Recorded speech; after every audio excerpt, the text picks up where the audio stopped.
Hello grade 8s and welcome to Geometry Proofs 1. In this lesson, we are going to start a 5-year journey of how to create geometry proofs and use clues in diagrams and evidence to prove a certain mathematical point. Many students struggle with this topic because they never understand its purpose. And I want to begin by helping you understand the point of these types of exercises. In the world we live in, perhaps more than any other time in history, people are making all kinds of statements on social media and other platforms. Many times, these statements lack any evidence to support them. They lack the facts to back up what the person is saying. And it's quite dangerous. And it has led to a phenomena called fake news. And the purpose of geometry proofs is really to look at ways that we can make statements, even if they're in maths, and develop an argument using facts that can be proven to back it up. So really, geometry proofs are a way of teaching you guys how to think and how to argue using information and facts that cannot be easily disputed. When we create a proof, we're actually going to use this type of format. On one side, we're going to put statements, and on the other side, we're going to put the facts, but we'll just simplify it and call it reasons. On the left side with the statements, we're usually going to write things like equations or mathematical sentences.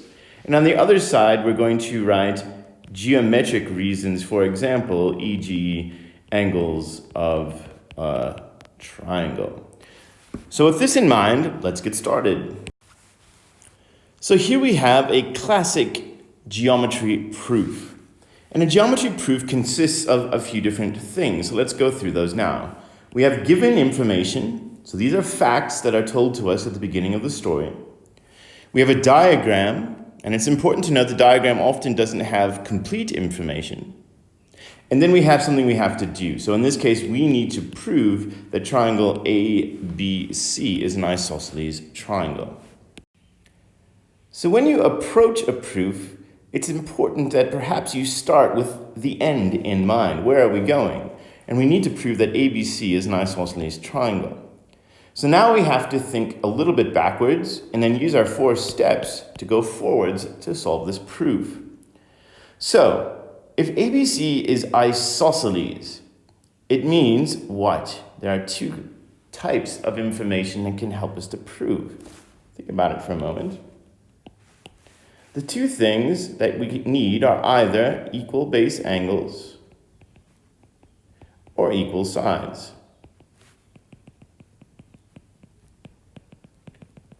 So now it's time to go through our method.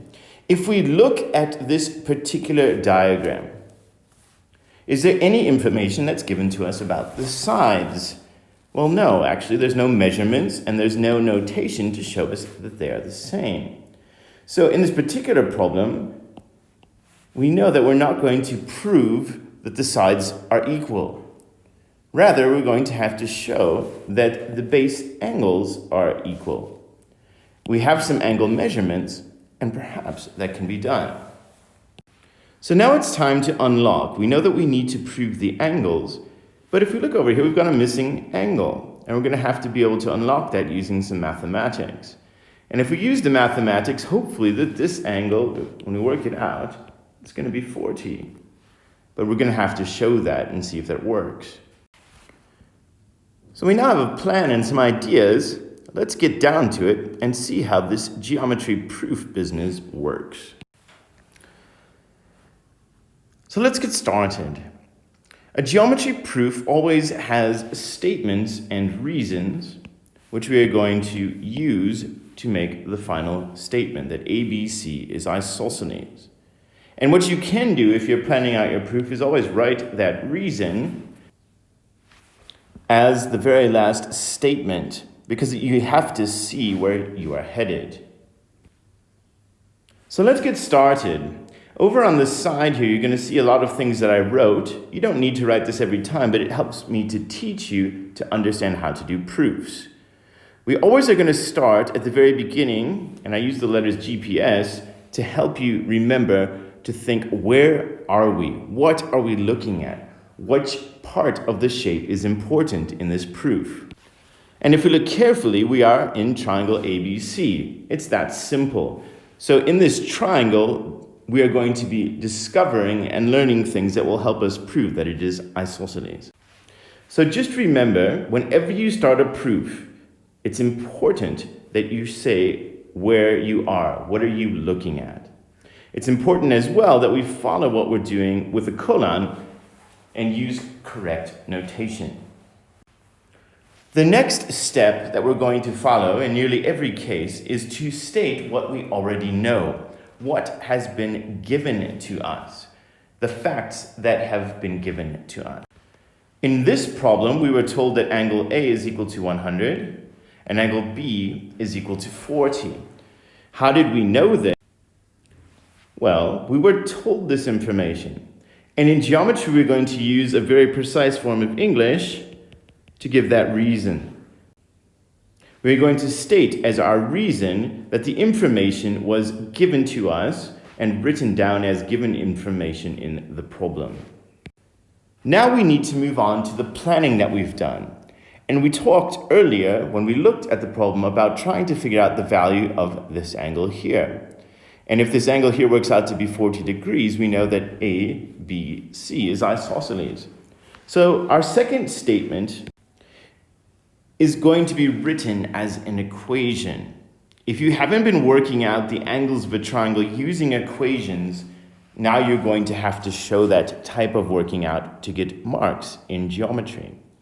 So we have to think, how do I know that this angle plus this angle plus this angle, which I'm going to call the angle B, how do I know they add up to 180?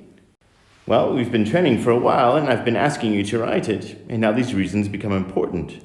Angles of a triangle add up to 180 degrees. So I've got my second reason. Now, you can calculate in your proof what angle B is equal to. So it's like doing your regular mathematics, but now doing it in a confined space of the proof. And if we do this, we're going to figure out angle B is equal to 40. And this makes me incredibly happy, because if this is 40 and this is 40, I know it's an isosceles triangle. But remember, we're writing a story here, so we have to write that information very explicitly by saying angle B is equal to angle C, which is equal to 40 degrees. And now we're at the final step. We can actually prove that triangle ABC is isosceles. And we're going to use a special symbol of 3 dots, which in mathematics means therefore to prove.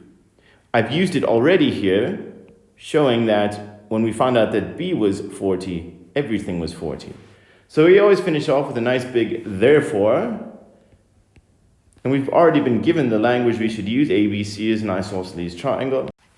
And our last reason, how do we know this? Well, the base angles of the isosceles triangle are equal.